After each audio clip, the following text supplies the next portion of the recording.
कोई संतान नहीं थी, ईश वाले बाबा के धाम पर जाती है और जाकर अलग जगाती है कि हे बाबा, मैंने तेरा नाम सुना है कि तू तीनों के दुख को हटता है, और एक मेरी भी अरदास है बाबा, अगर इसे पूरा कर दे तो मैं तेरी शक्ति को मानूं।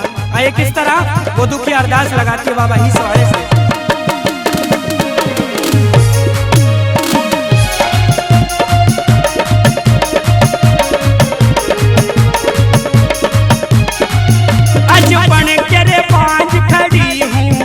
बाबा जी द्वार तुम्हारे आज बन के बाज खड़ी हूँ, बाबा जी द्वार तुम्हारे आज बन के रे बाज खड़ी हूँ, बाबा जी द्वार तुम्हारे आज बन के बाज खड़ी हूँ, बाबा जी द्वार तुम्हारे ओ बाबा जी द्वार तुम्हारे बाबा जी द्वार तुम्हारे ओ बाबा जी रे द्वार तुम्हारे बाबा जी द्वार तुम्हारे आज बन के रे बाज खड़ी हूँ, बाबा जी द्वार तुम्हारे आज बन के बाज खड़ी हूँ, बाबा जी द्वार तुम्हारे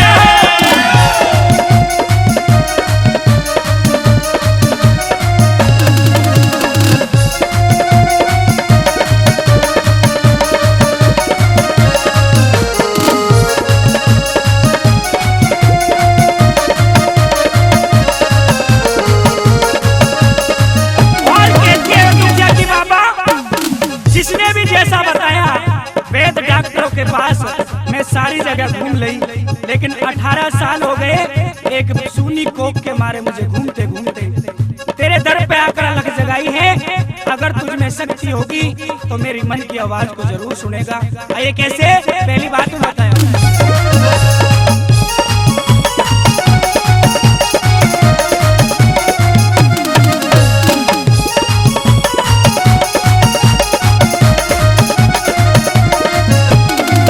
सब वेद डॉक्टर हार गए, वेद डॉक्टर हार गए, सब वेद डॉक्टर हार गए, वेद डॉक्टर हार गए, मुझे बीत 18 साल गए, मुझे बीत 18 साल गए, ओ मुझे बीत 18 साल गए, मुझे बीत 18 साल गए, बिन गोदी में लाल खिलाए बाबा जी सनवारे आज बन के बाज खड़ी हूँ, बाबा जी द्वार तुम्हारे के हो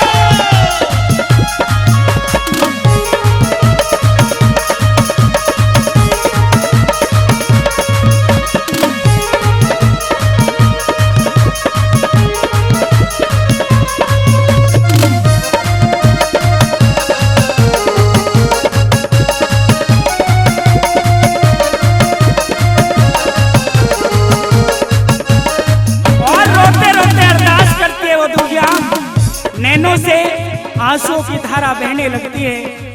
कहती है कि ईश वाले बाबा, सुना है मोहन बाबा के भाई भी तुम्हें बताया जाता है, आज मैं दोनों से ही आस मांगती हूँ यहाँ आकर तेरे दरवाजे पे कि एक पुत्र की आस है, छोटी सी आस है, इस आस को पूरी कर दे तो मैं तुझे मानूं। आइए किस तरह दूसरी बात में बताया।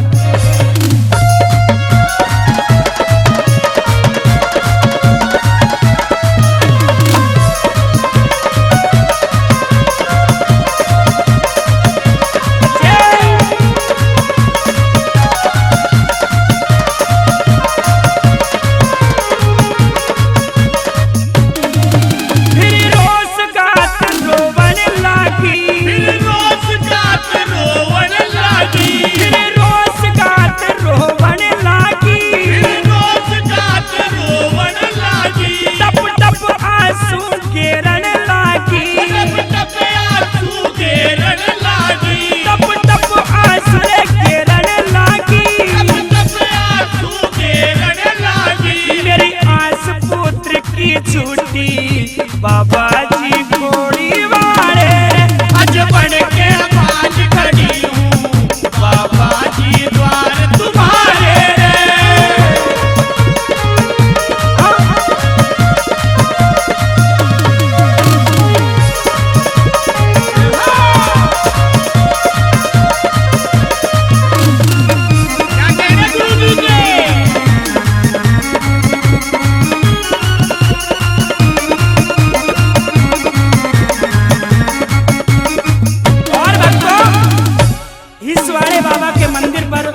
मुन्नीलाल भगत जी वो वहां पर बैठे हुए थे, भजन गा रहे थे। एकदम बाबा की मेहर आई और आवाज मारी उस दुखिया को और वहीं से अपने हाथ से भभूति घोलकर पिला दी। और किस तरह उस दुखिया की धीर बंधाते हैं, आइए तीसरी बात हम बताएं।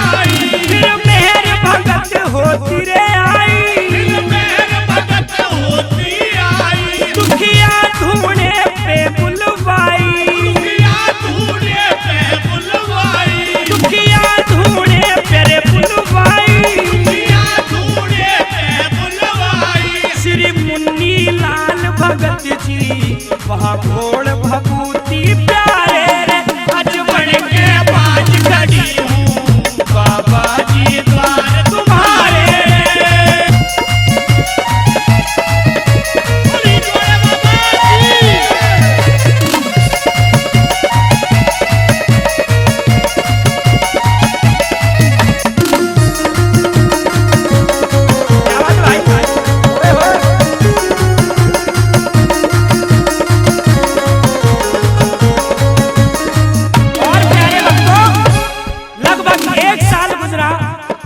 बाबा की भभूति पिए हुए एकदम उस बाबा ने उस दुखिया की आवाज सुन ली और उस दुखिया पर कृपा की।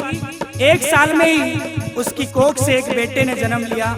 और किस तरह उस दुखिया ने बाबा की महिमा का गुणगान भी कराया अपने घर बुलाकर। आइए किस तरह लास्ट बात में बताया।